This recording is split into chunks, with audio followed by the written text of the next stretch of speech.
Lock the door, Mommy. Please, I'm scared. Emily Carter froze at the sound of her daughter's trembling voice, her hand hovering over the deadbolt, as 56 headlights cut through the blizzard outside her dying diner. Massive men in leather and chains climbed off their motorcycles, faces frozen, one collapsing onto the snow. Every warning she'd ever been taught screamed at her to keep that door shut. Instead, she stepped forward. She had no idea this single choice would bring 1,500 more of them to her doorstep by morning. Welcome back. If this is your first time here, subscribe and comment the city you're watching from, because I want to see how far this story travels tonight. The wind hit the windows of the diner like something alive, like it was trying to get in the same way everyone else was trying to get out of it, and Emily Carter stood behind the counter, wiping down a coffee machine that hadn't worked properly in 3 weeks, telling herself that if she just kept her hands busy, the fear sitting in her chest wouldn't have anywhere else to go. Mommy, is it gonna snow forever? Her daughter Lily was 5, wrapped in 2 blankets on the booth closest to the kitchen, the only place in the building where the heat still limped through the vents. No, baby. Storms don't last forever. Nothing does. She said it more for herself than for Lily. 6 months. That's how long it had been since her husband Daniel packed a bag at 2 in the morning and left a note on the kitchen table instead of a goodbye. 6 months since she discovered the second mortgage he'd taken out behind her back, the Max credit cards, the empty savings account that used to have $11,000 in it and now had 143. 6 months of running our Carter's diner alone, cooking, serving, cleaning, doing the books at 2 in the morning after Lily fell asleep, watching the numbers get worse every single week. And now the furnace was dying in the middle of the worst storm Montana had seen in a decade. Mrs. Carter, Frank, her only remaining employee, 61 years old, worked for her father back when the diner still had a full staff and a full parking lot, stood by the thermostat with his jacket already on. The heat's not going to hold past midnight. I already called Denny. He's not answering. Roads are probably shot on his end too. I know, Frank. You should let me stay. No, get home before it gets worse. I mean it. Frank hesitated at the door, looking at her the way people had been looking at her for 6 months now. Like she was a woman standing on ice that was cracking under her feet, and everyone could see it except maybe her. You call me if anything happens. Anything at all. I will. He left. The bell above the door rang once sharp against the wind, and then it was just Emily, Lily, and the sound of a building trying to survive a storm it wasn't built for. She locked the door behind him and turned the sign to closed, even though closed didn't mean much when you were already this far past broke. For a while, there was nothing but the storm. Emily sat across from Lily, wrapped her in a third blanket, and told her a story about a fox that found its way home, even in the snow, because that was the kind of story a 5-year-old needed to hear on a night like this, even if her mother didn't entirely believe it herself anymore. That's when she heard it, a sound underneath the wind, low, constant, growing. Mommy, what's that? Emily stood, walked to the window, and felt her stomach drop before her mind even understood what she was looking at.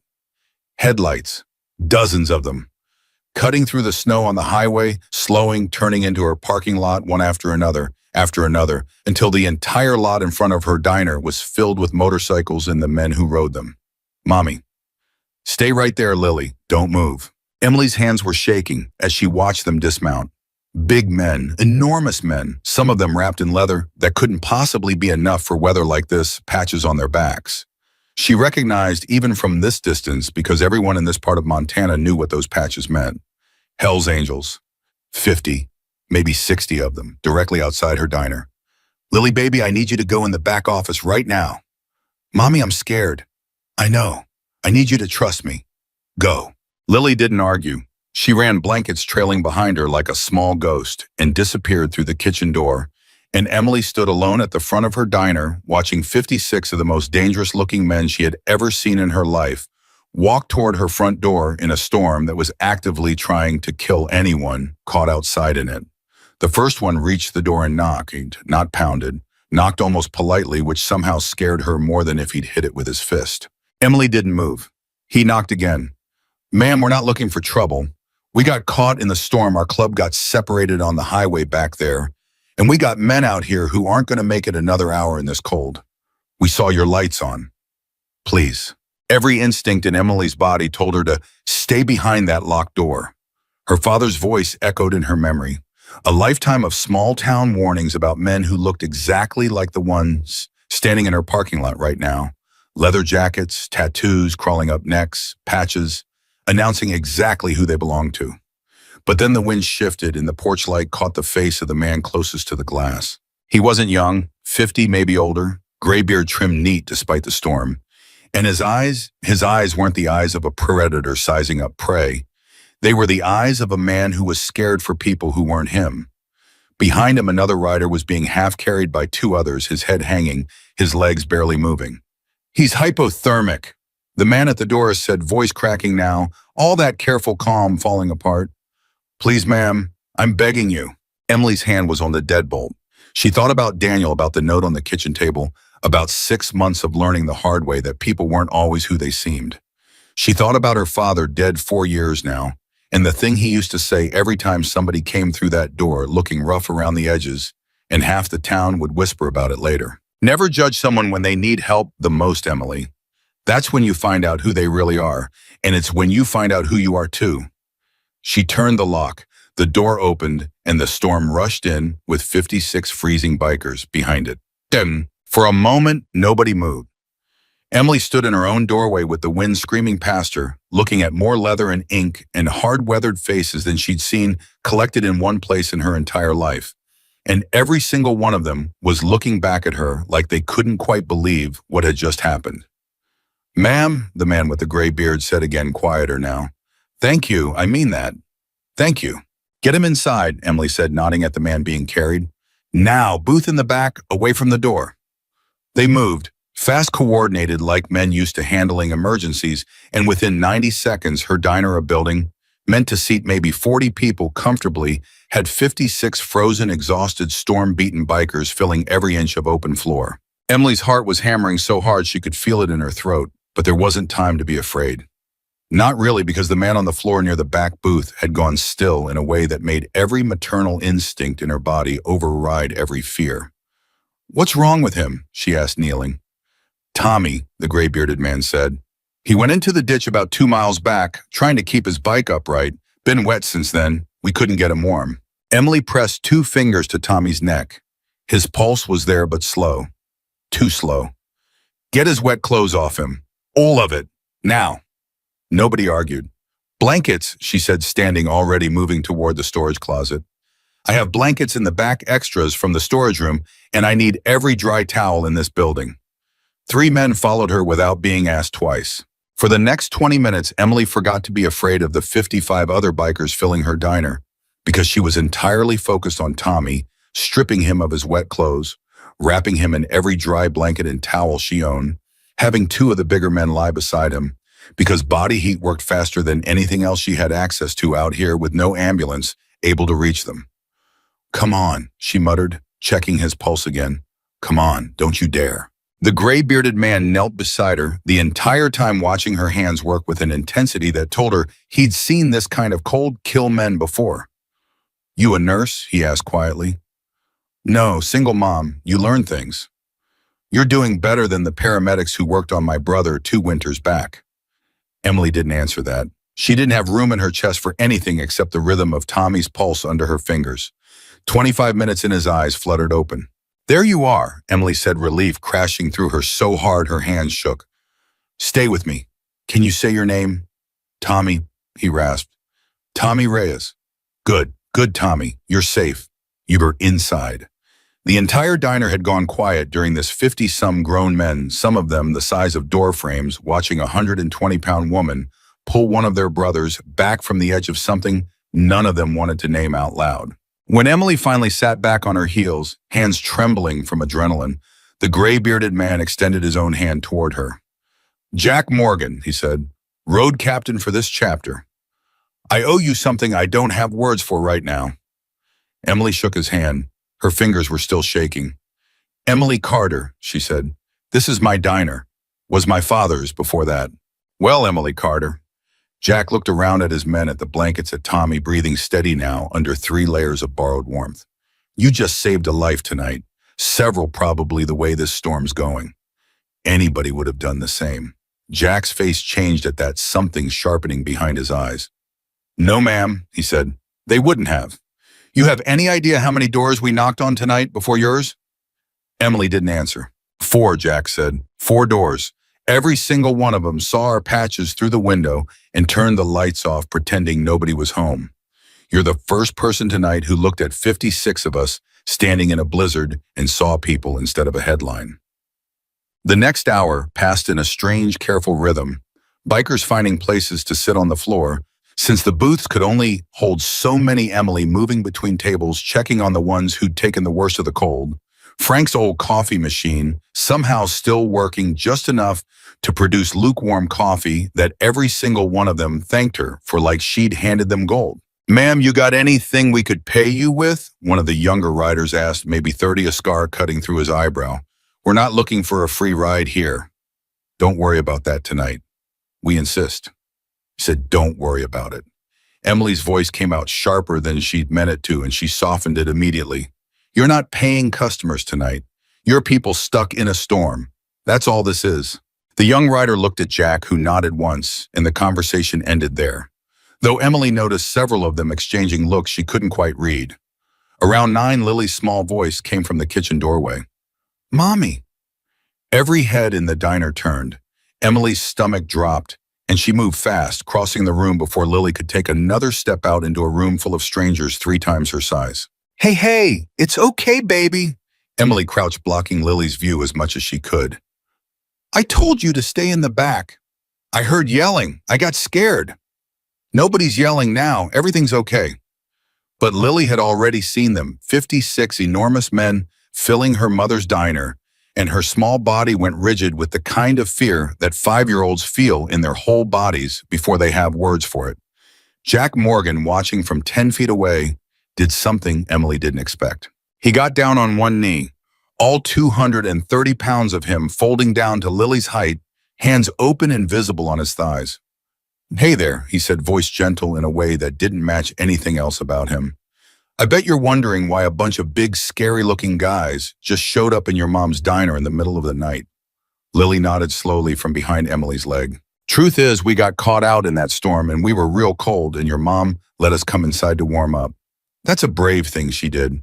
You know that. Brave, real brave. Braver than most grown-ups I know." Lily peeked further out from behind Emily. "Are you a bad guy?" The diner went dead silent. 55 other men held their breath.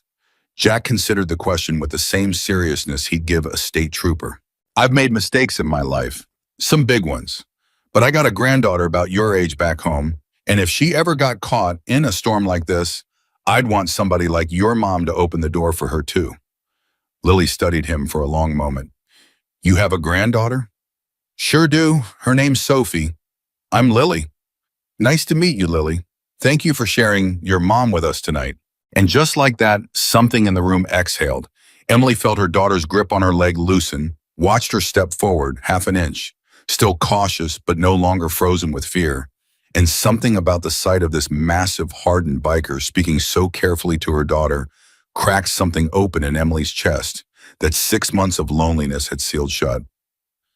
By 10:30, the diner had settled into something Emily never could have predicted a few hours earlier. Not chaos, not danger, but a strange, rough kind of warmth. Several of the bikers had gathered around Lily, showing her patches on their jackets, letting her ask 100 questions about their motorcycles that they answered like she was the most important interviewer they'd ever spoken to. "This one's called a Harley Fat Boy," a rider named Marcus told her, showing her a photo on his phone of his own bike buried somewhere under snow outside. "Loudest one on the road. Louder than thunder." "Some nights, yeah." Emily watched from the counter, exhaustion and disbelief mixing together in her chest, and Jack came to stand beside her. "Your girl's got good instincts," he said. "Took her about 10 minutes to figure out we're not what we look like." "Took me longer than that." "You still let us in before you figured it out. That's the part that matters." Emily wrapped both hands around a coffee mug she wasn't drinking from. "Can I ask you something?" "Go ahead." "Why do y'all wear the patches, the reputation? Doesn't it bother you people being afraid before they even know you?" Jack was quiet for a moment, looking out at his men scattered across her diner floor, some sleeping, now exhaustion finally catching them, others talking low among themselves. "Every one of these men in here has a story people would never guess," he said. Tommy, the one you saved tonight, 2 tours in Afghanistan, came home and couldn't find anybody who understood what he'd seen, except us. Marcus over there showing your daughter his bike. Lost his wife to cancer 3 years back. This club is the only family he's got left standing. Half these men wear this patch because it's the only place that ever accepted them exactly as broken as they were. Emily looked around the room differently after that. And the reputation, some of it we earned years back, different leadership, different times. Some of it's just what people want to believe because it's easier than looking closer. We don't get to control the whole story. We just get to control what kind of men we are when the story's actually happening. Like tonight. Emily didn't have a response to that. She just nodded, feeling something settle in her chest that felt almost like understanding. It was close to midnight when Tommy Reyes, sitting up now, color back in his face, called Emily over to his booth. "Ma'am, I want to say something." "You don't have to." "I do." Tommy's voice was rough, still recovering, but steady. "I was 17 years old the last time somebody looked at me the way most people in this town look at us. Ran away from a bad home, ended up on the road. This club's the only reason I'm not dead in a ditch somewhere, and I mean that literal. Tonight I was closer to dying in a ditch than I've been since then. And you opened your door. Anybody would have." "No," Tommy said, echoing Jack's words from earlier. "They wouldn't have. You did, and I won't forget that." Around the room, several other bikers nodded in agreement, low murmurs of assent traveling through the tired crowd, and Emily felt something she hadn't felt in 6 months. Not pity, not fear, not the exhausted numbness of just surviving one more day.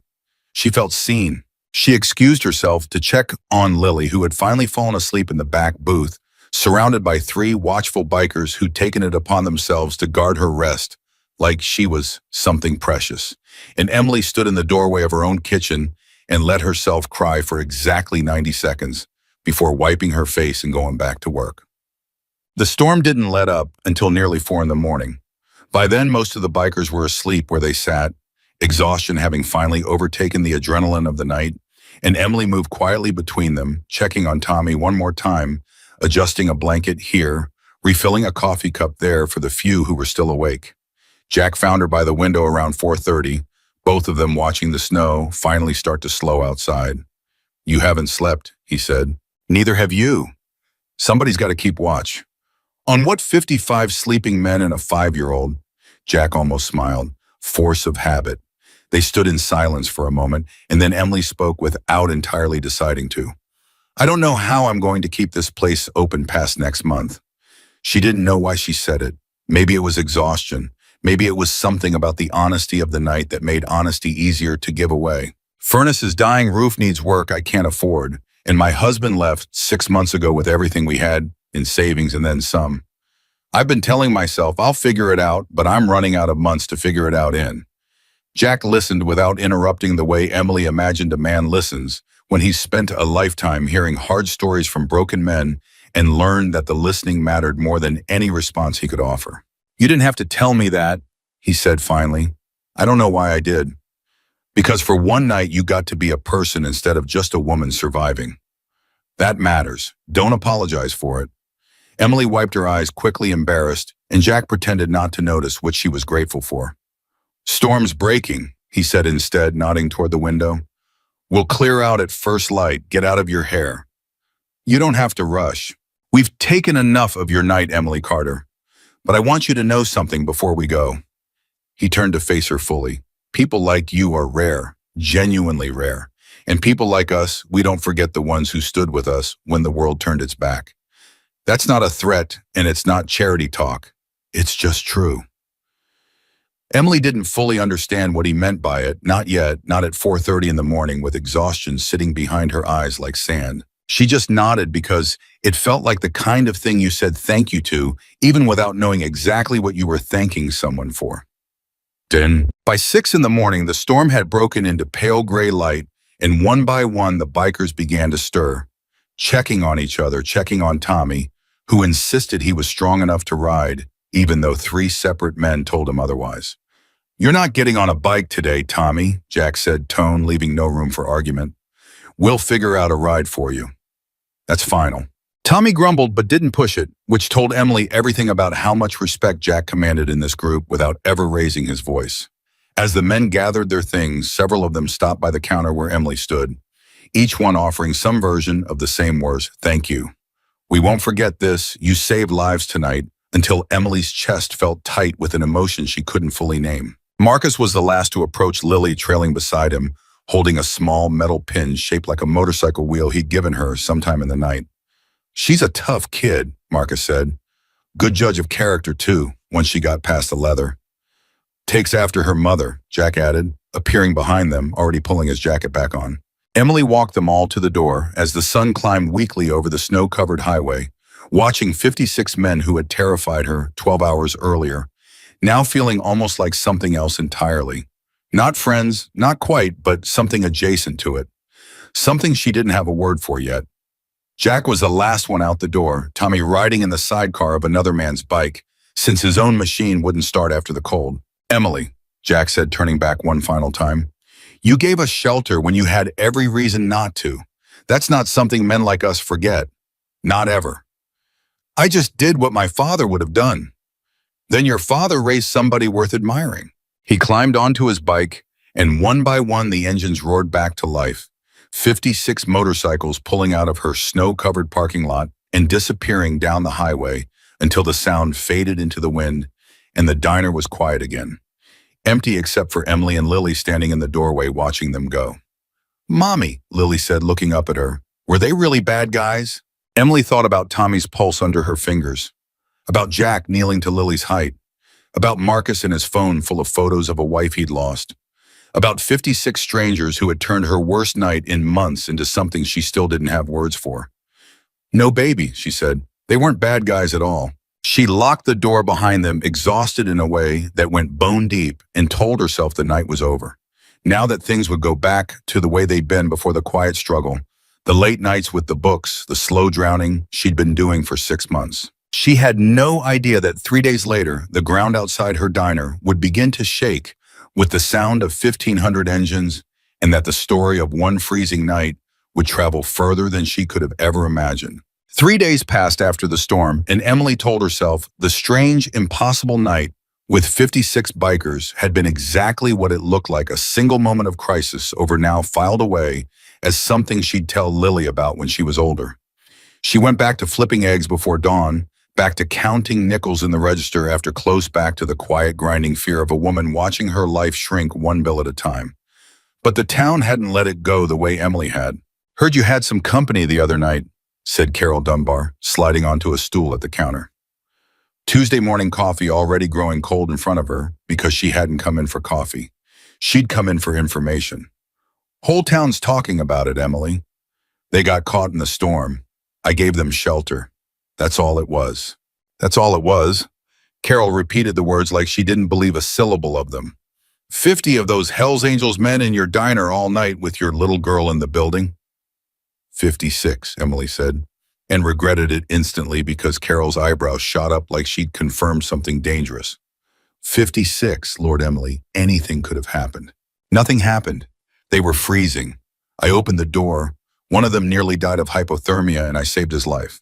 That's the whole story. Carol didn't look convinced, but she didn't push further, just gathered her coat and left a $5 bill on the counter for a coffee she never finished, and Emily stood there feeling the old familiar weight of being watched, judged, whispered about. Except now, the whispers had a new subject, and it was her. By Wednesday, half the town seemed to know some version of the story, and every version was worse than the last. "They say those bikers trashed the place. I heard one of them threatened her. I heard she let them stay because she owed somebody money." None of it was true. None of it mattered. The rumors moved faster than facts ever did in a town this small, and Emily found herself explaining over and over to customers who'd known her since she was a child that no, nothing bad had happened, that the men who'd filled her diner that night had been nothing but respectful, that one of them had nearly died and she'd kept him alive with her own 2 hands. Nobody seemed to want to hear that part. "You should have called the sheriff," said Roger Ellison, who owned the hardware store 2 doors down and had known Emily's father for 30 years. "Man like that would have had every one of them arrested for trespassing before they got a boot through your door." "They weren't trespassing, Roger. They were freezing to death. Doesn't matter what they were doing, matters what they could have done." Emily set his coffee down harder than she meant to. Nothing happened, Roger. I'm still standing here, aren't I? Roger didn't answer, that just took his coffee and his judgment and went back to his store, and Emily stood behind her counter feeling something she hadn't expected to feel after a night that had in its own strange way been one of the best nights she'd had in months. She felt ashamed. Not of what she'd done, ashamed of how alone she felt in a town full of people who'd rather believe the worst about strangers than trust the woman who'd actually been there. That same week, the real crisis arrived, and it had nothing to do with bikers or storms. It came in an envelope, cream-colored, official, sitting in her mailbox on Thursday morning between a grocery flyer and a past-due notice from the electric company. Emily opened it, standing in the cold, Lily tugging at her coat sleeve, asking if they could go inside yet, and she read the letter twice before the words actually landed. Notice of default. Final opportunity to cure. 30 days. The bank. The second mortgage Daniel had taken out without telling her, secured against the diner itself, 6 months behind now, because Emily had been paying the first mortgage, and utilities and payroll, and had nothing left over for a debt she hadn't even known existed until it was already drowning her. 30 days to pay $18,000 or the bank would begin foreclosure proceedings on the only thing her father had ever left her. Mommy, you're squeezing my hand too hard.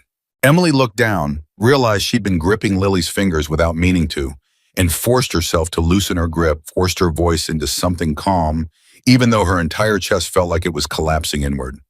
Sorry, baby. Come on, let's get you warm. Inside, she sat at the counter with the letter in front of her and did the math over and over, hoping it would come out different if she just tried hard enough. But $18,000 didn't turn into something smaller, no matter how many times she added it up. She had $412 in the business account.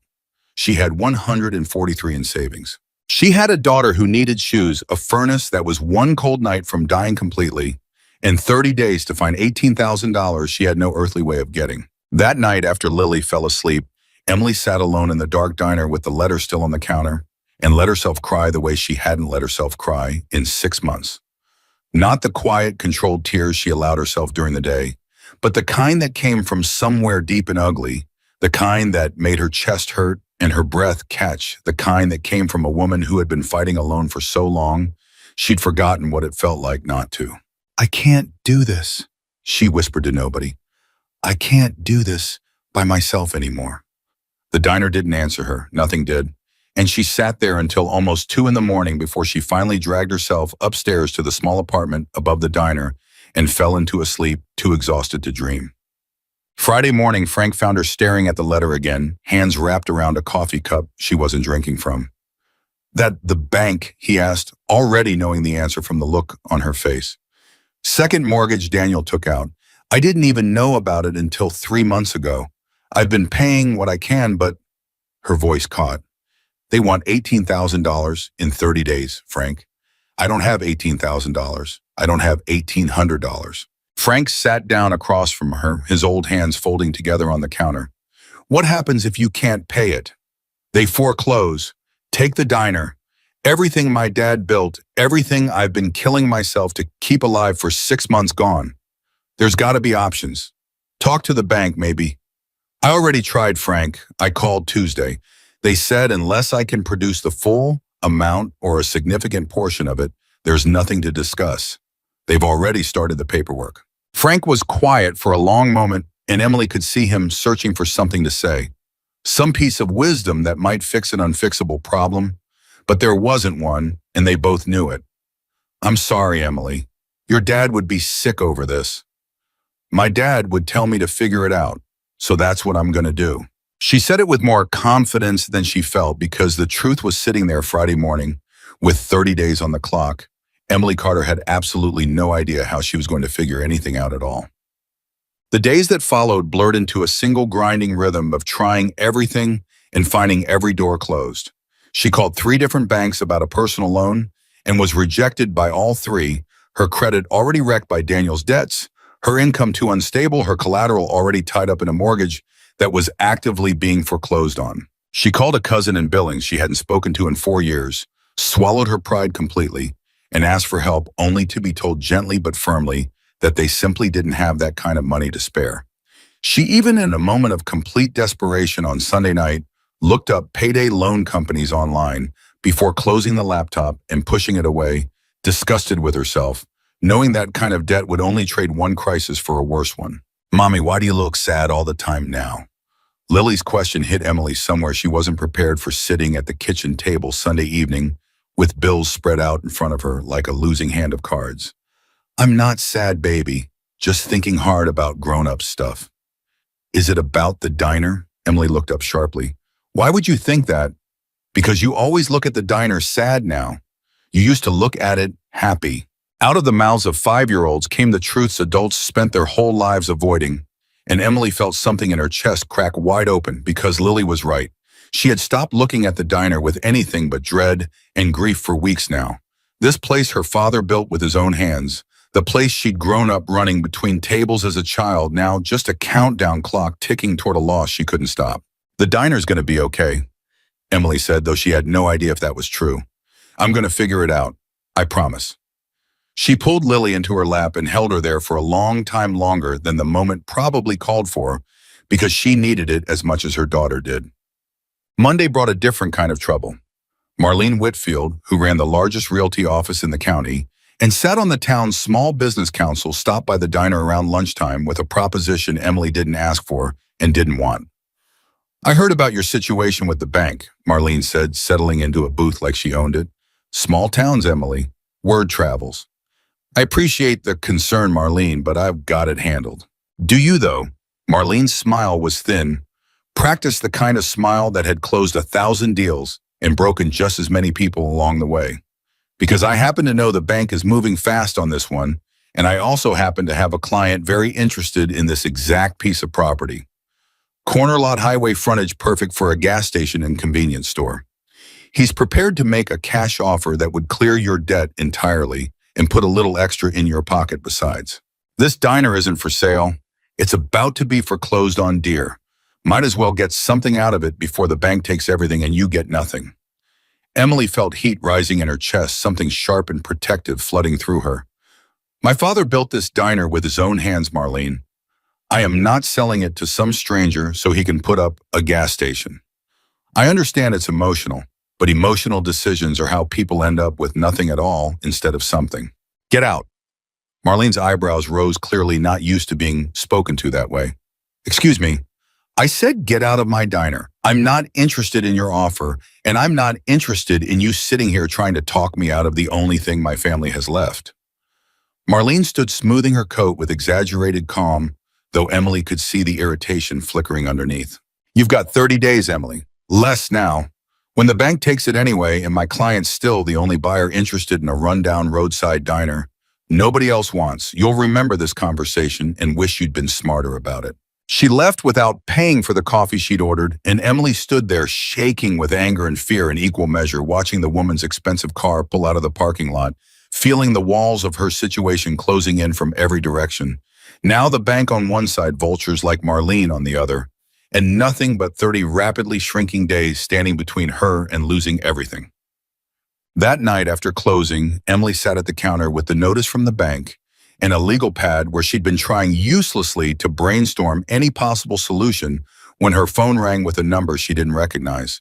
She almost didn't answer it. She was exhausted, drained down to nothing, and the last thing she wanted was another creditor or another vulture circling. But something made her pick up. Hello, Emily Carter. A man's voice gravelly familiar in a way she couldn't immediately place. Speaking. Who's this? It's Jack.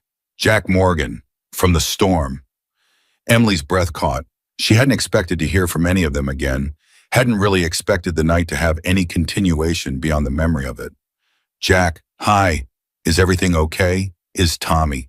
Tommy's fine. Recovering good, actually should be back on his bike within the week if the doc has anything to say about it. That's not why I'm calling. Oh, Emily wasn't sure what to say. Then what?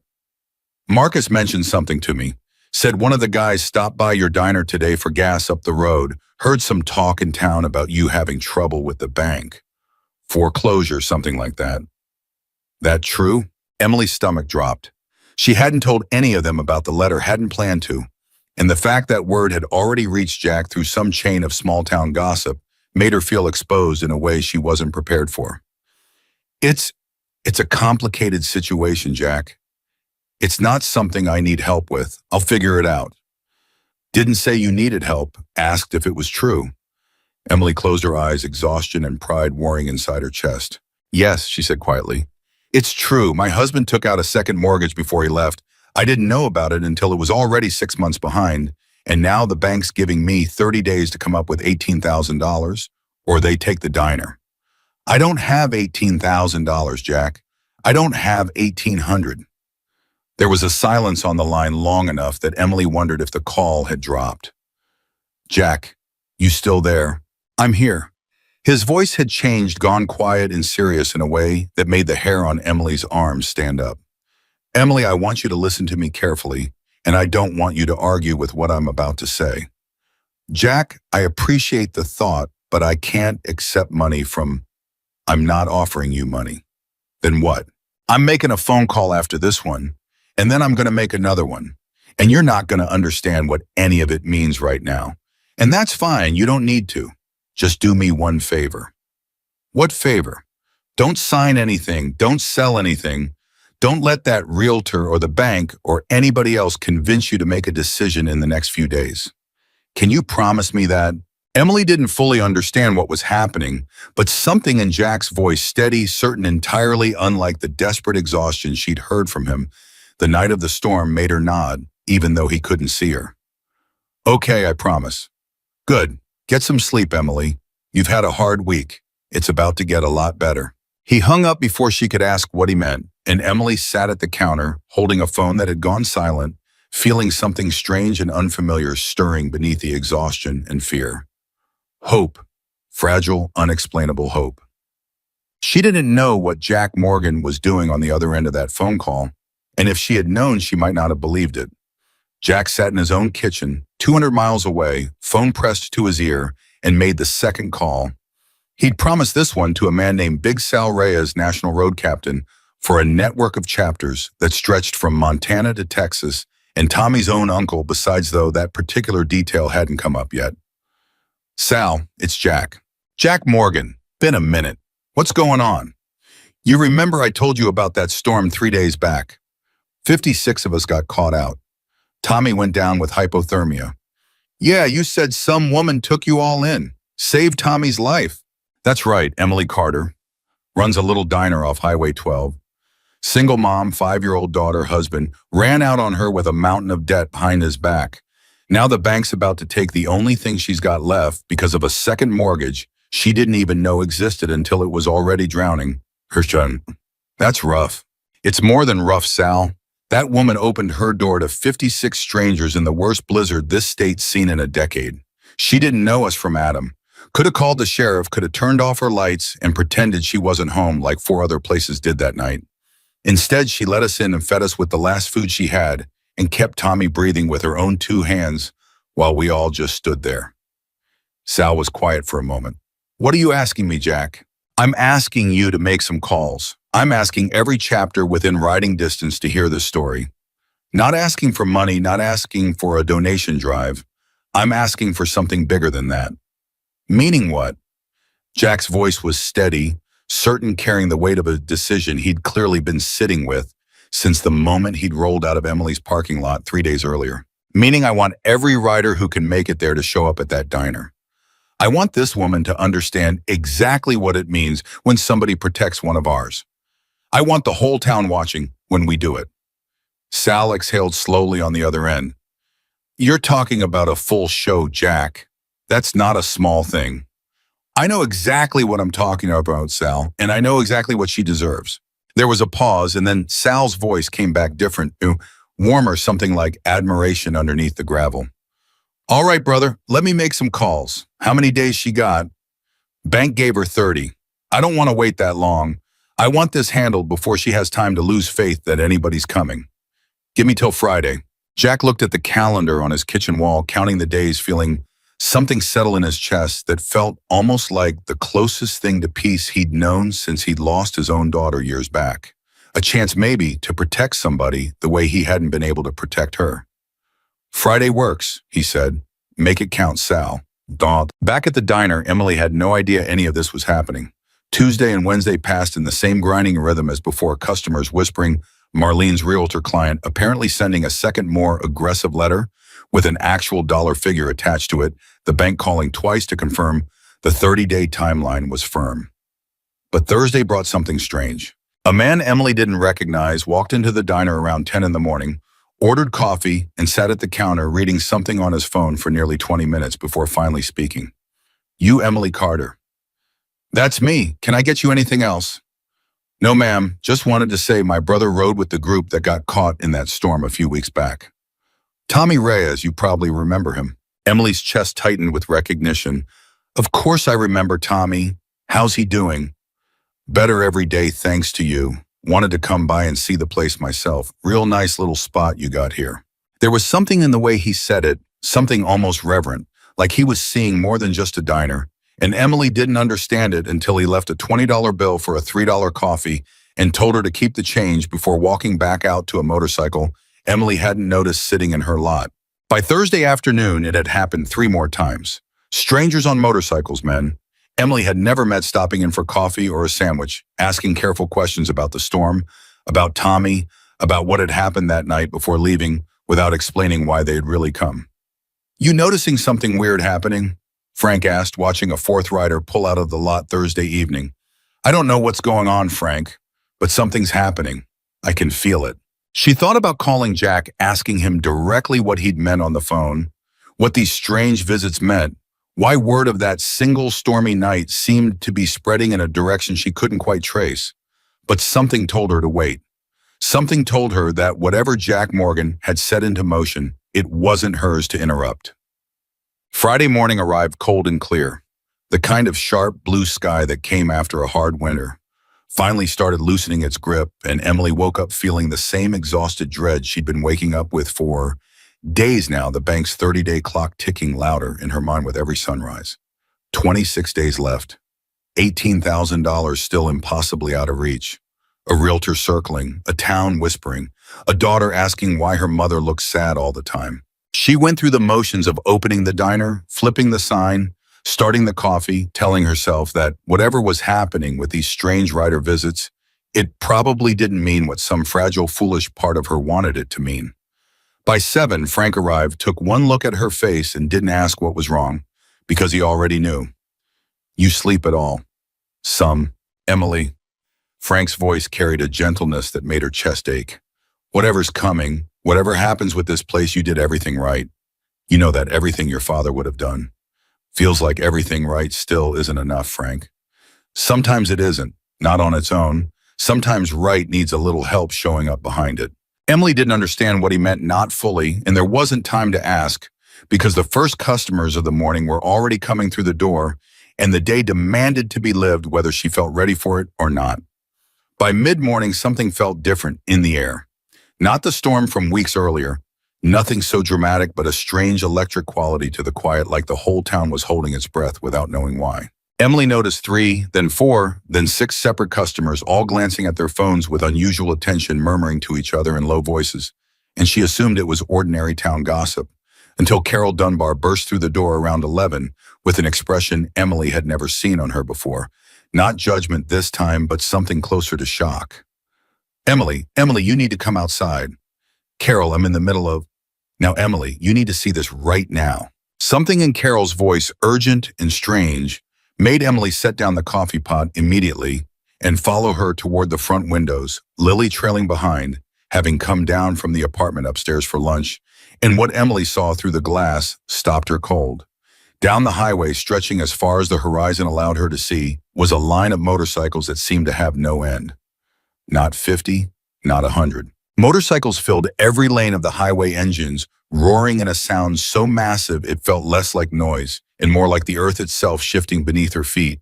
And Emily stood frozen in her own doorway, with her hand pressed against the glass, unable to process the scale of what she was witnessing. "Mommy," Lily whispered, pressing close against her leg. "Is it a storm?"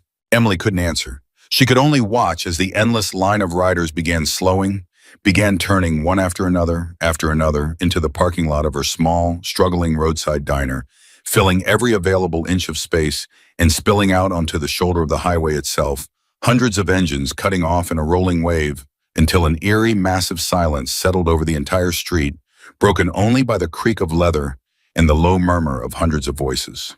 The whole town had come outside now, drawn by the impossible sound, standing on sidewalks and in doorways, staring at a sight none of them had words for. Emily's hand was shaking against the glass. This wasn't 56 riders caught in a storm.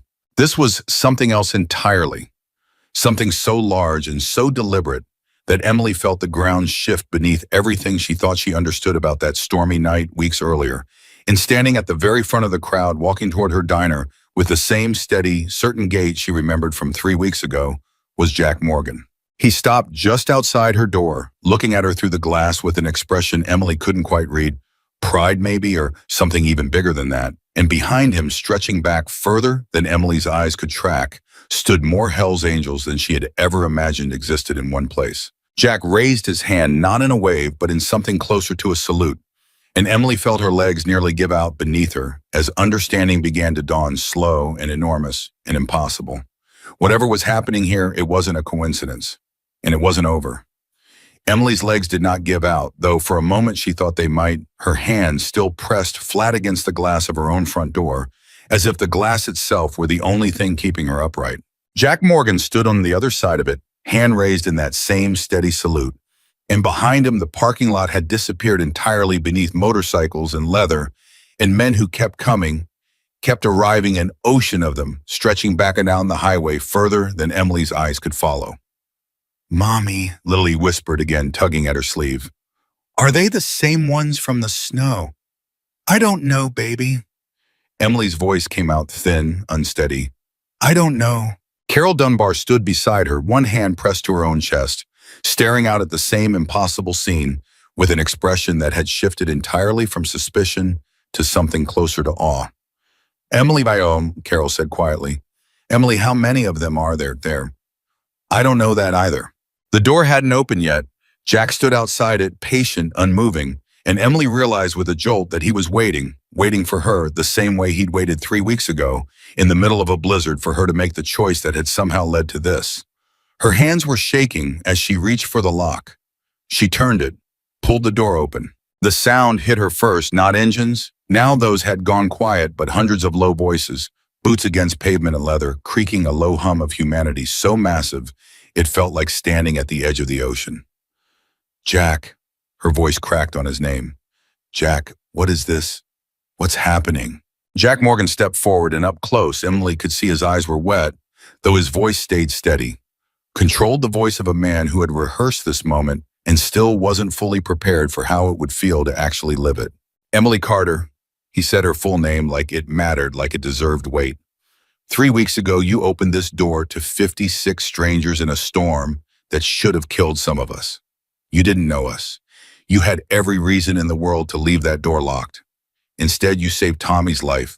With your own 2 hands, fed us with food you couldn't afford to give away, and let your own daughter sleep in a room full of men the whole world tells her to be afraid of. Jack, I don't understand what... I'm not finished. His voice cracked slightly, there just once, and he pushed through it. I made some calls, told some people what you did, and then those people told other people. And I want you to understand something, Emily, because I don't think you do yet. He turned, gesturing at the massive crowd behind him. Hundreds and hundreds of riders standing in near silence, watching this exchange unfold with a reverence that made Emily's chest tighten unbearably. These aren't just riders who showed up for a party, Emily. Every single person standing in this parking lot rode here, some of them 4, 5, 6 hours, because they heard what you did and they wanted to be here for this. For what, Jack? For what exactly? Jack's jaw tightened, emotion working visibly across his weathered face. You opened your door when nobody else would. Today we open ours for you. Emily stared at him, uncomprehending the words, not fully landing, until Jack reached into his jacket and pulled out a folded piece of paper, holding it toward her with hands that weren't entirely steady. "What is that? Read it." Emily unfolded the paper with trembling fingers, and it took her 3 tries to actually process what she was looking at, a cashier's check, official bank stamped, made out to Carter's Diner in the amount of $22,000. The parking lot swam in front of her eyes. "Jack, I can't accept this. I don't even know how you You're not accepting a charity, Emily. Jack's voice hardened slightly, not unkind but firm. Every man and woman standing in this lot contributed to that check. Not because you owe us anything, because you reminded every single one of us what it feels like when somebody decides to see people instead of a headline. That's worth more to this club than money. The money's just how we say thank you in a language the bank understands. Emily's knees actually did buckle then, and Jack's hand shot out fast, steadying her elbow before she hit the ground. And around them she heard gasps from the gathered crowd, from Carol Dunbar, from townspeople who had spent 3 weeks whispering rumors about the very people now standing in front of them, proving every rumor wrong. I can't, Emily said again, tears streaming freely, now her voice barely holding together. Jack, this is too much. I can't take this from you, from all of you. You already gave us something we couldn't repay with money, Jack said quietly. Just for her, now his voice dropping beneath the murmur of the crowd. This isn't repayment. This is just us making sure the story doesn't end with you losing everything your father built, because one storm happened to cross paths with 56 of us on the worst night of the year. Lily, who had been watching this entire exchange with wide, uncertain eyes, suddenly darted forward and wrapped both arms around Jack's leg, the only part of him she could reach. Are you the granddaughter guy? She asked, looking up at him. Sophie's grandpa. Jack's composure, which had held through the entire speech, the check, the crowd, finally cracked completely at the sight of this small girl hugging his leg like he was someone worth trusting, and he knelt down to her level right there in the parking lot in front of hundreds of his own riders. That's right, sweetheart. I'm Sophie's grandpa. Are you going to fix Mommy's diner? She looks sad about it all the time. We're going to do a lot more than that, Lily. You just wait and see. The crowd began to move, then not all at once, but in waves, men and women dismounting, fully gathering in groups, and Emily watched in stunned disbelief as tools started appearing from saddlebags. Hammers, wrenches, rolls of wire ladders strapped to the sides of trucks that had apparently followed the motorcycles from somewhere Emily hadn't even noticed. Jack, what are they doing? What are Emily Carter? Jack stood brushing gravel from his knee, looking at her with an expression that finally allowed itself to show the full weight of what this day meant to him. We're not just handing you a check and riding off. We're rebuilding this place, roof to foundation, however long it takes. Jack, I can't ask you to. You didn't ask, we're offering. There's a difference, and I need you to understand that difference because it matters. Before Emily could argue further, a woman stepped forward from the crowd. Tall, silver-haired, a leather vest covered in patches Emily didn't recognize, carrying herself with an authority that immediately commanded attention. Emily Carter. Yes, I'm sorry I don't. Diane Kowalski. I run logistics for 6 chapters across 2 states. Diane's handshake was firm businesslike, though her eyes carried the same wet emotion as everyone else's. Jack told us your situation. Furnace roof equipment, all of it falling apart faster than you can keep up with on your own. We got contractors here, real ones licensed. Some of our own members do this professionally when they're not riding. We've got electricians, plumbers, a roofing crew. Give us 3 days, and this diner is not going to look anything like it does right now. 3 days, Emily's voice came out strangled. Diane, that's not possible. A renovation like that would take weeks. Professional crews would charge. Wouldn't take weeks with 600 hands working on it, Diane said simply, and nobody's charging you a cent. Now you got blueprints for this place anywhere. Original layout from when your daddy built it. Emily blinked, overwhelmed, and somehow found herself walking Diane toward the back office where old records from her father's time still sat in a filing cabinet, the two of them pulling out yellowed papers, while outside the sound of hundreds of people transforming into an organized workforce grew louder by the minute. By early afternoon, what had been Emily's quiet, struggling roadside diner had become something closer to a full construction site, except unlike any construction site Emily had ever seen, because every single worker had ridden a motorcycle here, and half of them still wore leather vests while swinging hammers.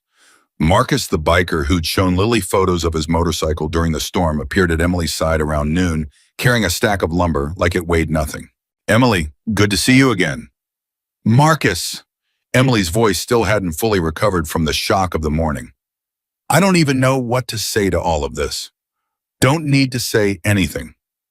Just let us work. He grinned, nodding toward Lily, who was following one of the younger riders around, asking 100 questions about the tools he was carrying. Your girl remembers me. She remembers all of you. Talks about that night more than I expected her to. Good memories are good for kids, even strange ones. Marcus moved off toward the roofline where three other riders were already assessing decades of storm damage that Emily had been too broke to fix for years.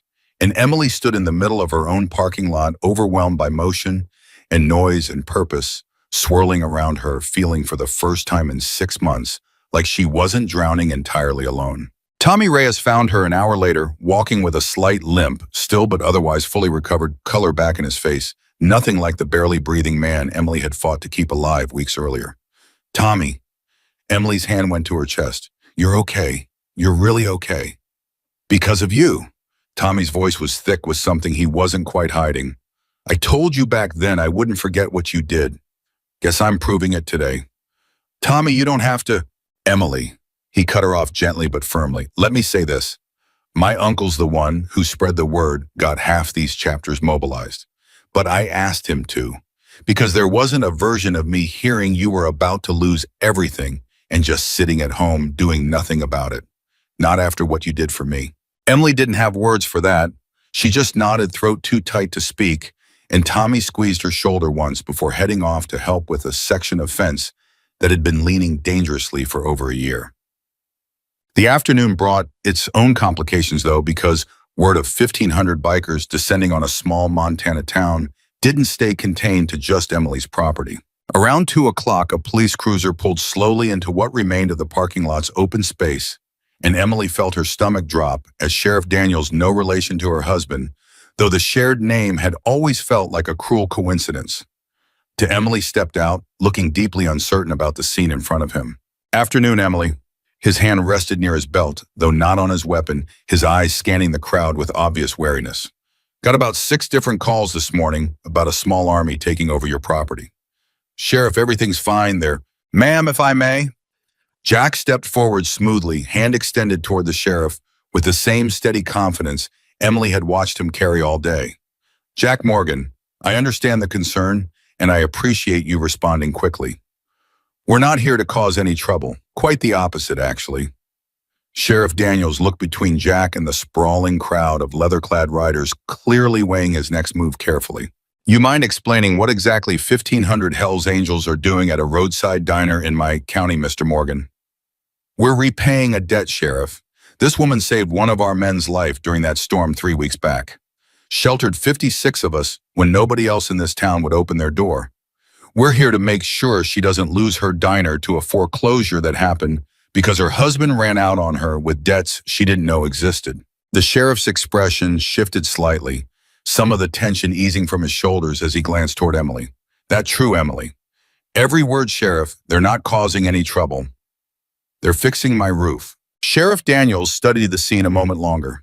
Men repairing fence lines, patching the roof, a group of riders carefully wiring new electrical panels under the supervision of someone who was apparently a licensed electrician by trade, and something in the sheer organized purpose of it all seemed to finally convince him. All right, he nodded slowly. I'll let the town know there's nothing to worry about here. But Mr. Morgan, I'd appreciate a heads up next time 1,500 motorcycles decide to descend on my jurisdiction. Wasn't exactly planned with precision, Sheriff. Word spreads fast when the story's worth telling. The sheriff almost smiled at that, tipped his hat toward Emily, and climbed back into his cruiser, and Emily exhaled a breath she hadn't realized she'd been holding, watching one more potential disaster dissolve into something manageable. But the town's suspicion didn't dissolve as easily as the sheriff's had. Roger Ellison showed up around 3, standing at the edge of the property with his arms crossed, watching the transformation with open disapproval on his face. This is a mistake, Emily, he said when she approached him, unable to ignore his presence any longer. You don't know these people. You don't know what strings come attached to something like this. There's no strings, Roger. They're just helping. Nobody just helps Emily. Not like this. Not for free. You didn't just help either, Roger, when my dad was sick, and you extended his account at the hardware store for 6 months without asking for a dime up front. You remember that? Roger's jaw tightened. That's different. How is it different? Because he looked like the kind of man you'd trust, and they don't. Roger didn't have an answer for that, and Emily felt something firm settle into her chest. Something that had been building all day, watching people the whole town had warned her about work tirelessly without complaint, without any expectation of return, to save something that mattered to her more than anything else she owned. You've spent 3 weeks telling me I made a mistake letting them in during that storm, Emily said quieter now. Look at my roof, Roger. Look at my fence line. Tell me again what mistake I made. Roger looked at the organized chaos of the property at Diane Kowalski, directing a team with blueprint precision at Marcus and Tommy, and a dozen others whose names Emily still didn't know, working without a single complaint under a cold Montana sky, and something in his hardened expression finally shifted. I'll admit, he said slowly, I didn't expect this. Neither did I. Sorry. By late afternoon, Carol Dunbar approached Emily near the counter, where Emily had set up an impromptu coffee station, trying to keep at least some small gesture of hospitality flowing toward the small army working on her property. Emily, I owe you an apology. Carol's voice was smaller than Emily had ever heard it. I said some things this week, believed some things. Watching all this, I feel foolish for it. You don't have to apologize, Carol. I do, though. I judged people I'd never met based on nothing but leather jackets and old stories.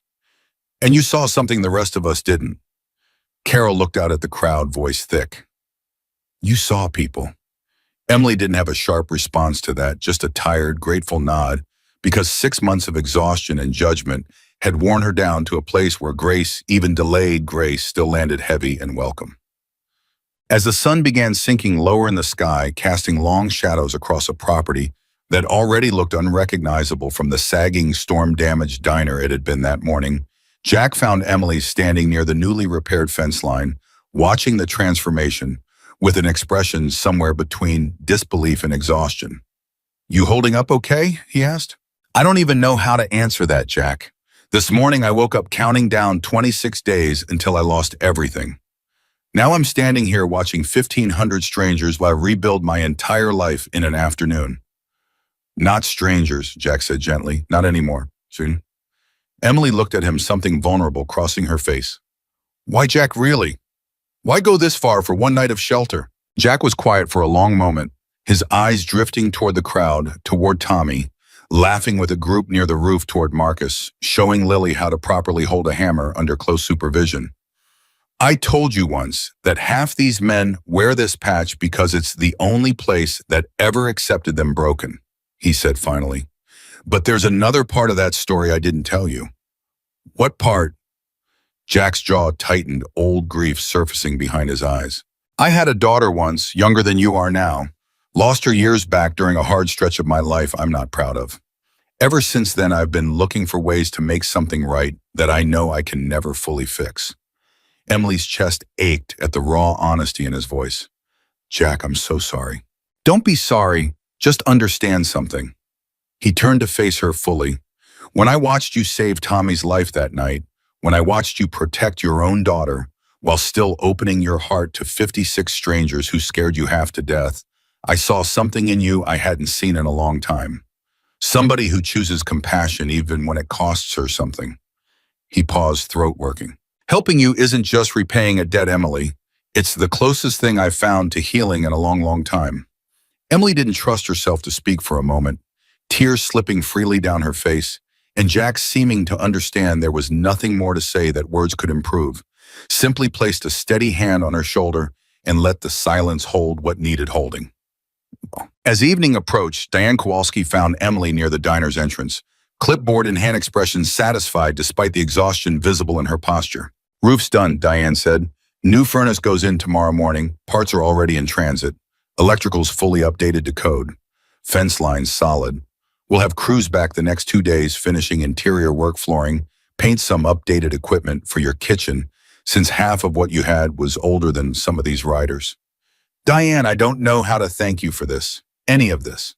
Don't need thanks. Need you to keep doing what you did that night. Keep being the kind of person who opens doors when everybody else keeps them locked. Diane's expression softened slightly. World's better with more people like you in it, Emily Carter. We're just making sure it stays that way a little longer. As the light faded and riders began the slow process of packing tools, checking bikes, preparing for the ride back to wherever they'd come from, Emily stood in the middle of what had been 12 hours earlier, a diner one bank notice away from being lost forever. Now it stood transformed. Not finished, Diane had made clear there was still work ahead over the coming days, but already unrecognizable from the sagging, dying building it had been that morning. Jack approached her one final time as engines began roaring back to life across the lot, the same massive sound that had terrified her hours earlier, now settling into something that felt impossibly like comfort. "We'll be back tomorrow," he said. "Mahler crew finished the interior work, but I wanted you to hear this from me directly before we head out tonight." "What is it?" "This isn't the end of it, Emily. What happened here today, what you did during that storm, it's already traveling further than either of us expected. Sal tells me chapters as far as Wyoming and the Dakotas have been asking questions, wanting to know more about the woman who saved Tommy's life and opened her door when nobody else would."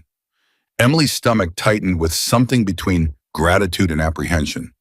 "What does that mean, Jack?" Jack's eyes carried a weight that told Emily this story wasn't finished unfolding yet, that whatever had started with one desperate knock on her door during a blizzard had already grown into something larger than either of them had originally set into motion.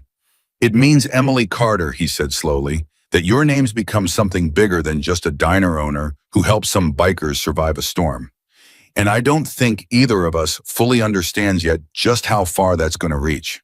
He climbed onto his bike as the engine swelled around them, and Emily stood in her parking lot watching 1,500 riders prepare to disappear back down the highway, the same way they'd arrived, leaving behind a transformed property and a woman who understood for the first time that whatever had started that stormy night was far from finished. The riders kept their promise about coming back, though nothing about the following days felt small the way Jack had suggested it would. By Saturday morning, a crew of nearly 40 had returned trucks loaded with flooring materials, paint, and a brand new commercial furnace, still wrapped in factory plastic, and Emily stood on her porch, watching them unload, with the same disbelief she hadn't fully shaken since Friday's impossible arrival. "Morning, Emily." Diane Kowalski climbed out of the lead truck, clipboard already in hand, looking like a woman who hadn't stopped moving since yesterday. "Furnace goes in first. Can't have you freezing again before winter's even done with us." "Diane, you didn't have to come back so soon, I thought."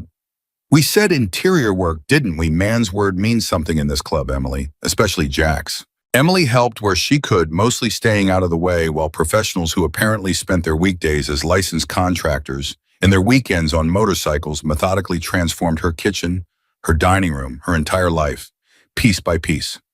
Around noon, Tommy Reyes showed up carrying a toolbox, moving without any trace of the limp Emily remembered from the week before.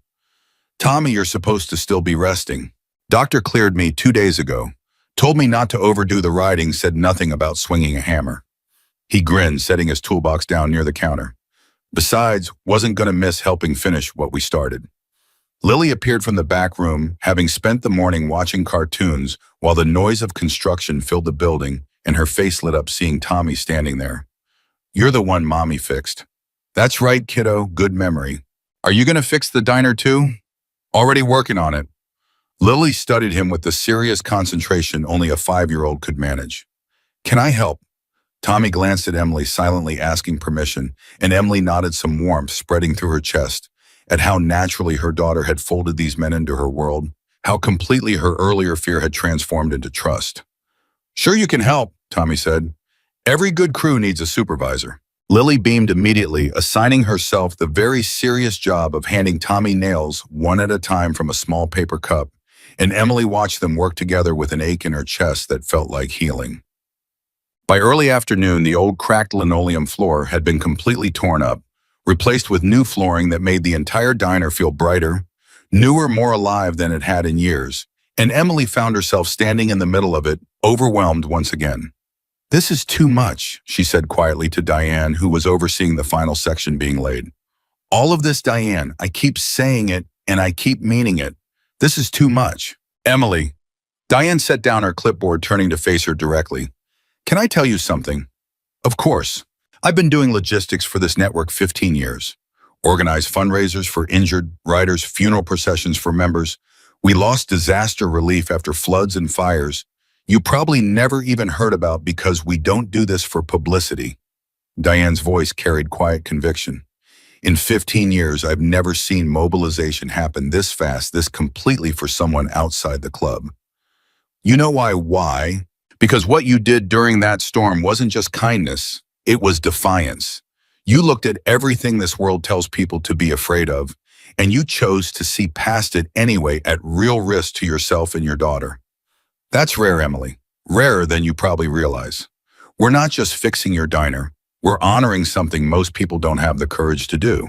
Emily didn't trust her voice enough to respond, just nodded, blinking back tears that seemed to arrive more easily these days than they ever had before, and Diane squeezed her arm once before returning to her clipboard, leaving Emily standing in a half-finished dining room that somehow already felt more like home than it had in years. The real complication arrived Sunday morning, though, in a form Emily hadn't anticipated at all. She was refilling coffee near the counter when the bell above the door rang, and she looked up expecting another rider or another curious neighbor, only to feel her entire body go rigid at the sight of the man standing in her doorway.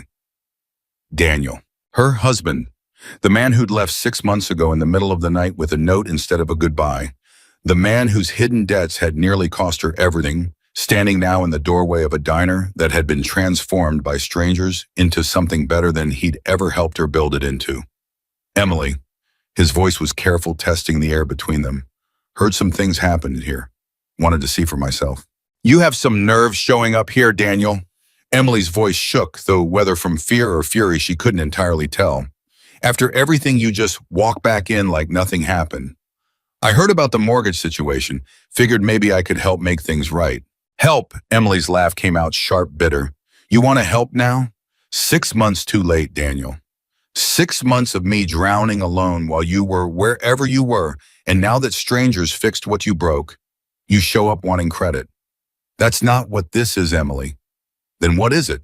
Before Daniel could answer, Tommy appeared from the back room, drawn by the raised voices, and his expression hardened immediately upon seeing the tension in the room, positioning himself subtly between Daniel and Emily without making it look deliberate. Everything all right here? Tommy's voice was calm, but there was steel underneath it. This isn't your business, Daniel said, eyeing Tommy's leather vest with obvious discomfort. Emily's my business, Tommy said simply. She saved my life. Makes anything concerning her my business too. Daniel's jaw tightened, clearly recalculating whatever he'd walked in here planning to say, and Emily felt something steady in her chest, watching Tommy's quiet, unwavering presence. A stark contrast to the man who'd once promised to protect her and instead abandoned her to drown. Daniel, Emily said, finding her voice again stronger now, I don't need anything from you. Not your help, not your apologies, not your presence in this diner. You made your choice 6 months ago. I've made mine since then. Please leave. Emily, we were married. Emily cut him off, to a man who let me believe our savings were intact while he secretly mortgaged everything my father built. A man who left in the middle of the night instead of facing what he'd done. That man doesn't get to walk back in now that things are looking up and pretend he's owed something. Daniel looked between Emily's resolute expression and Tommy's steady, unmoving presence, and something in his posture finally deflated. I just wanted to see if you were okay, he said quietly. I'm better than okay, Daniel. No thanks to you. He left without another word, the bell above the door ringing once more as it closed behind him, and Emily stood frozen for a moment before her legs finally gave out into the nearest booth, adrenaline and old grief crashing through her all at once. You okay? Tommy asked gently, sitting across from her. I don't know. I thought I was past being afraid of him showing up again. Guess some fears don't fully leave. You handled that like someone who's already healed more than she realizes, Tommy said. Man came in looking for an opening. You didn't give him one. Emily managed a shaky smile. Guess I've had good teachers lately about standing your ground. Word of Daniel's brief appearance spread through the small crew, working that day faster than Emily expected, and by afternoon, Jack himself called to check in, having heard secondhand what happened. Tommy told me your husband showed up, Jack said, without preamble when Emily answered. You all right? I'm fine, Jack. Really, I handled it. I know you did. Tommy said you handled it better than most people twice your size would have. There was pride in his voice, unmistakable. Just wanted you to hear directly that if he comes back around causing trouble, You call me first. Understand? Jack, I can't keep asking you and your club to solve my problems. Wasn't asking permission, Emily. Was telling you how things work now. His voice softened. You're not alone in this anymore. Might take some getting used to, but that's just the truth of it now. Emily sat with that thought long after the call ended, turning it over in her mind, the strange, overwhelming reality that 6 months of isolated struggle had somehow impossibly transformed into a life where people actually showed up, actually meant it, when they said they had her back. By Monday, the diner's interior renovation was nearly complete. New paint on the walls, updated equipment gleaming in the kitchen, and Emily stood in the middle of it all, trying to process how completely her circumstances had shifted in the span of 4 days. That afternoon, Marlene Whitfield returned, apparently having heard through town gossip about the diner's transformation, her expression considerably less confident than it had been during her previous visit. Emily, Marlene's voice carried none of its earlier condescension. I heard about everything that happened here. Wanted to come see for myself. If you're here about your client's offer again, Marlene, the answer's still no. Even more no than before. That's actually not why I'm here. Marlene looked genuinely uncertain, an expression Emily had never seen on her before. I wanted to apologize, actually, for pushing so hard for suggesting you sell when you clearly had other options I didn't know about. You didn't know because there weren't other options, Marlene. Not until 4 days ago. Still, Marlene glanced around at the renovated space, clearly impressed despite herself. This is remarkable what they did here. I misjudged the situation, and I misjudged you thinking you'd fold under pressure.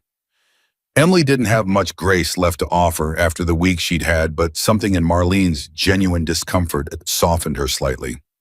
We're all learning something this week, I guess, Emily said, about judging people too quickly. Marlene nodded, something almost humble in her expression, and left without pushing further, and Emily allowed herself a small, tired smile at the strange cascading effect one impossible storm had set into motion across her entire town. That evening, after the crew had finished for the day and the diner sat quiet and gleaming under new lighting, Jack arrived alone without the usual entourage of riders, his motorcycle the only one in a parking lot that had held 1,500 just days earlier. Jack? Emily looked up from where she'd been sitting at the newly finished counter, exhaustion and disbelief still settling into something she couldn't quite name yet. I didn't expect to see you tonight. Wanted to check on things myself, and I wanted to tell you something in person, not over the phone. What is it? Jack settled onto a stool across from her, weathered hands folding together on the counter. Tommy told me about your husband stopping by. Emily's shoulders tensed slightly. I handled it, Jack. I already told you that. I know you did. That is not why I'm bringing it up. He paused, choosing his words carefully. I want you to understand something about what happened here this week, Emily. This wasn't just about fixing a diner or paying off a mortgage. Then what was it about? It was about proving something. To this town, to your husband, to yourself, maybe most of all. Jack's eyes held hers steadily. You spent 6 months believing you had to survive everything alone, that nobody was coming to help, that the only people who'd ever really shown up for you were gone or never really there to begin with. We wanted you to understand in a way words alone couldn't manage that you were wrong about that. Emily's eyes filled again, the exhaustion of the week catching up with her all at once. I don't know how to thank you for that, Jack. Any of it. Don't need thanks. Jack's voice carried something gentler now, something almost paternal. Just need you to remember it. Next time things get hard, next time the world tries convincing you that you're alone in facing it, remember this week. Remember that sometimes the people everybody warns you about turn out to be exactly the ones who show up when it matters most. They sat together in comfortable silence for a while, the diner around them gleaming with new paint and new floors and new life, and Emily found herself thinking about her father, about the words he'd given her that had led to opening the door that stormy night, wondering if some part of him somewhere understood how far that single choice had traveled. Jack, she said finally, can I ask you something personal? Go ahead. Your daughter, the one you lost, do you think she'd be proud of what you're doing? Turning that grief into something like this? Jack was quiet for a long moment, his eyes distant, carrying old weight that Emily recognized now as something similar to her own grief over the marriage she'd lost, the trust that had been broken. I like to think so, he said, finally, a voice rough. She had a good heart, my girl. Better than mine most days. If watching me do right by someone like you helps me feel closer to the man she always believed I could be, then yeah, I think she'd be proud.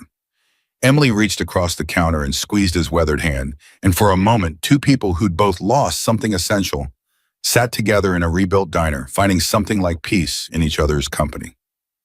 The following days brought a strange new rhythm to Emily's life, one she was still adjusting to.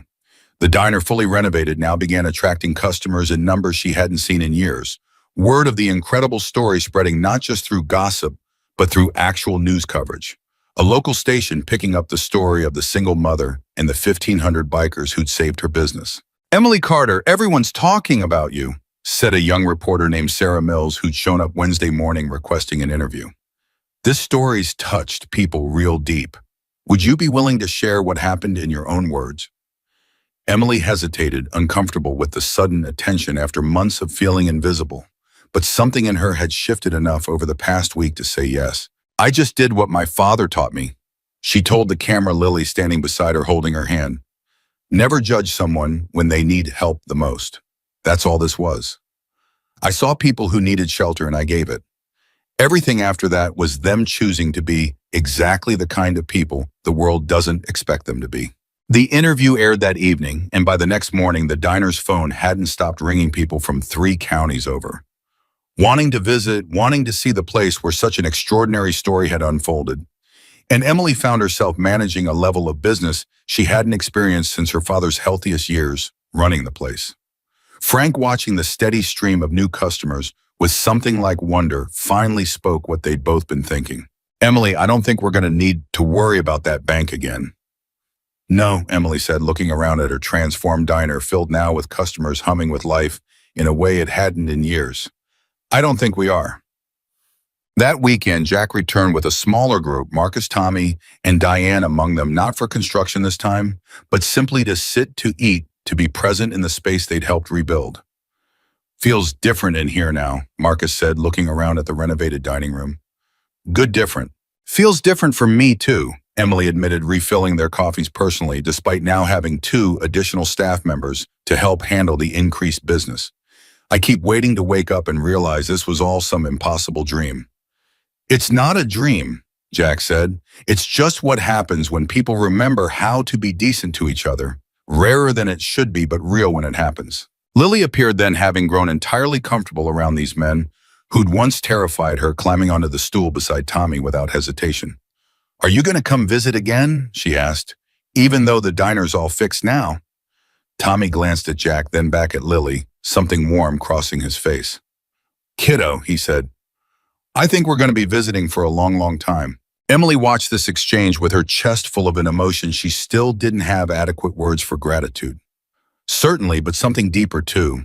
Something that felt like the slow, careful rebuilding of faith she'd thought she'd lost entirely during those 6 lonely months of struggling alone. She had no way of knowing yet just how far this story would continue traveling, how many more lives it would touch beyond her own small corner of Montana, or how completely her life was about to be transformed by the ripple effects of one impossible snow-covered night.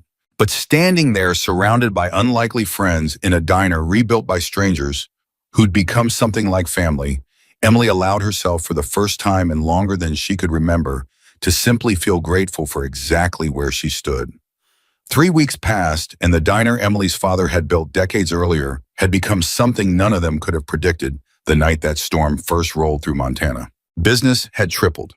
The renovated dining room stayed full most days, now filled with locals who'd once whispered rumors and travelers who'd heard the story on the news and driven hours just to see the place for themselves, and Emily found herself hiring 2 more employees just to keep pace with a demand she hadn't experienced since her father's healthiest years running the counter. But it was a Tuesday afternoon quiet between lunch and dinner rushes when Jack walked in carrying something Emily hadn't expected. "Got something for you," he said, sliding a manila envelope across the counter. "Jack, if this is another check, I already told you. It's not money, open it." Emily's hands were unsteady as she pulled out the contents, photographs, dozens of them printed and organized carefully into a small binder. She flipped through the first few pages and felt her breath catch. 56 bikers standing in a blizzard. Tommy being carried inside half-conscious. herself younger looking somehow despite it only being weeks ago kneeling beside him with blankets in her hands. Where did these come from? One of the younger riders, a Danny, he'd been taking photos that whole night on his phone, mostly for his own memory. When word started spreading about what you did, he put together this whole collection. Wanted you to have it. Wanted you to always remember exactly what that night looked like, not just what people say it looked like. Emily turned the pages slowly, tears gathering as she moved through the images. Lily hugging Jack's leg in the parking lot the day 1,500 riders arrived, Tommy teaching her to hold a hammer, Diane directing the massive renovation crew with clipboard precision. The very last photograph stopped her cold. It was the whole crew, all 1,500 of them, gathered in the parking lot on that first incredible day. And there in the center, small against the enormous crowd, stood Emily and Lily, surrounded on all sides by people who'd chosen to show up for them. "Jack," she whispered, I don't have words for this. Don't need words, just needed you to have it." That evening after closing, Emily sat with Lily on the newly finished floor of the diner, showing her daughter the photographs one by one, watching Lily's small face light up with recognition at each familiar figure. "That's Tommy, and that's Marcus with his big motorcycle picture." "That's right, baby." "Mommy, why did they help us so much? We didn't even know them before." Emily considered the question carefully, wanting to give her daughter an answer that would matter, that would stick with her long after this strange, impossible chapter of their lives had settled into ordinary memory. "Because sometimes," Emily said slowly, "the people the world tells us to be scared of turn out to be exactly the people who protect us most. And because one small kindness, when it's real, can travel farther than we ever expect it to." Lily considered this with the serious concentration only a 5-year-old could summon. "Like a pebble in water. Like when you throw one in the lake and it makes circles that keep going and going." Emily's chest tightened with unexpected emotion at her daughter's simple, perfect metaphor. Exactly like that, baby. Exactly like that. The following week brought an unexpected visitor, Sarah Mills, the reporter, who'd first covered the story, returning with the request Emily hadn't anticipated. "Emily, the story's gone national. Papers as far as Chicago and Denver have been reaching out wanting the full account. There's even been talk of a segment on one of the network morning shows. Sarah, I appreciate it, but I'm not sure I want that kind of attention. I just want to run my diner, raise my daughter. I understand completely, and there's no pressure, but I wanted to ask because I think it matters. Would you be willing to do one more interview? Not about you necessarily. About them.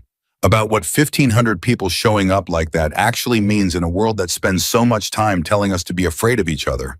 Emily thought about Jack's grief-worn face admitting his lost daughter, about Tommy's quiet devotion after nearly dying, about Diane's fierce belief that decency deserved defending, about an entire network of people the world had taught her to fear who had instead rebuilt her life brick by brick without asking for anything in return.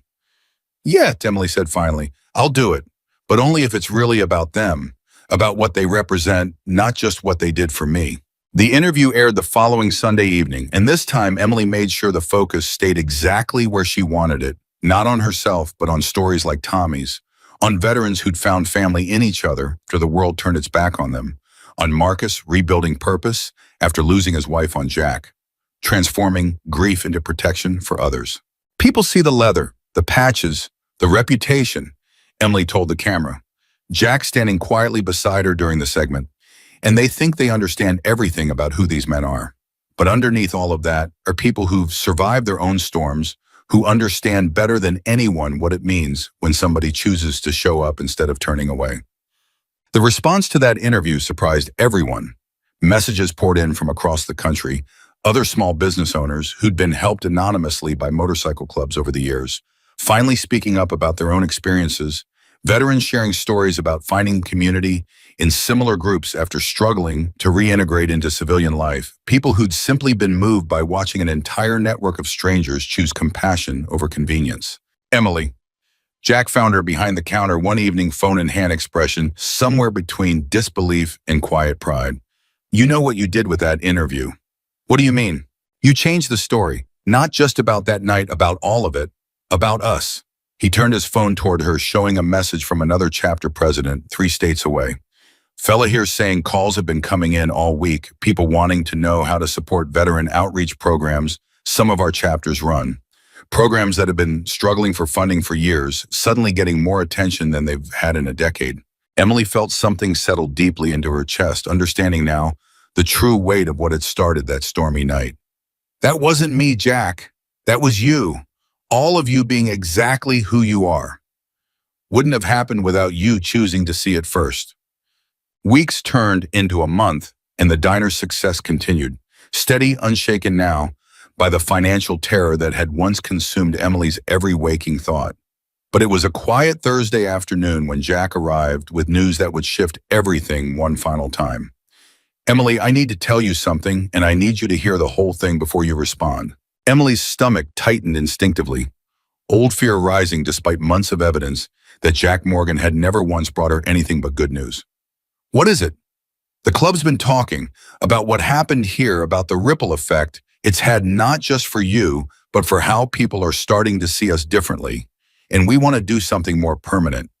Jack, you've already done more than I could ever. Let me finish. Jack's expression carried a seriousness Emily hadn't seen from him before, not even during the storm. We want to establish a scholarship fund for kids like Lily, kids from families struggling the way yours was, kids who need help getting through school without the crushing weight adults sometimes carry into their whole lives. We want to name it after your father. Emily's breath caught entirely. Jack, that's my father wasn't anybody special. He was just a man who ran a diner. Your father raised a woman who opened her door to 56 strangers in a blizzard instead of turning away out of fear. That makes him somebody special. Emily, somebody worth remembering. Tears streamed freely down Emily's face now, and she found herself unable to form words adequate to the moment, simply nodding, overwhelmed entirely by the endless, cascading kindness that one impossible night had set into motion. The Carter Foundation, Jack continued softly. First scholarships go out this fall. We're already getting applications from families across 3 counties. That evening, after the diner closed and Lily had fallen asleep upstairs, Emily sat alone at the counter looking out at the parking lot where 1,500 motorcycles had once filled every available inch of space, thinking about the impossible distance her life had traveled since that freezing December night. Her phone buzzed, a text from Jack. Almost forgot to mention, Sophie wants to meet Lily sometime. Thinks she sounds like the kind of friend worth having. Emily smiled, typing back immediately. Lily would love that. Tell Sophie we'd be honored. She set the phone down, looking around at her transformed diner.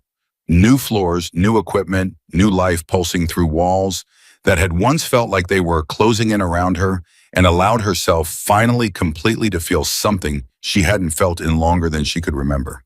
Safe. Not because a storm had passed, or because a debt had been paid, or even because 1,500 motorcycles had once filled her parking lot in an act of impossible generosity. But because she understood now in a way she never fully had before that she wasn't alone anymore. That somewhere along the way, choosing compassion over fear had built her something more valuable than money could ever replace: a community, a family, a network of people who would show up again and again exactly when it mattered most. Months later, on a warm summer evening, entirely unlike the freezing night that had started everything, Emily stood outside her diner, watching Lily run across the parking lot with Sophie, Jack's granddaughter, the two of them laughing together like they'd been friends their entire lives instead of just a few months. Jack stood beside her, watching the girls with the same quiet contentment Emily had come to recognize in him. Never thought I'd see this, Jack said. My granddaughter and your daughter running around like family. Never thought I'd see any of this, Emily admitted. A year ago, I was drowning, Jack.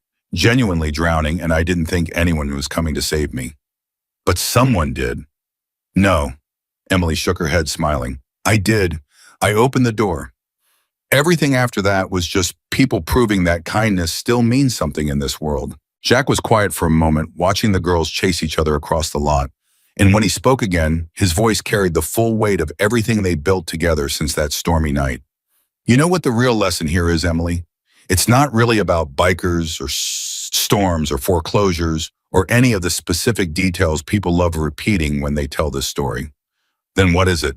It's that the world spends so much energy teaching us who to fear, who to judge, who to lock our doors against.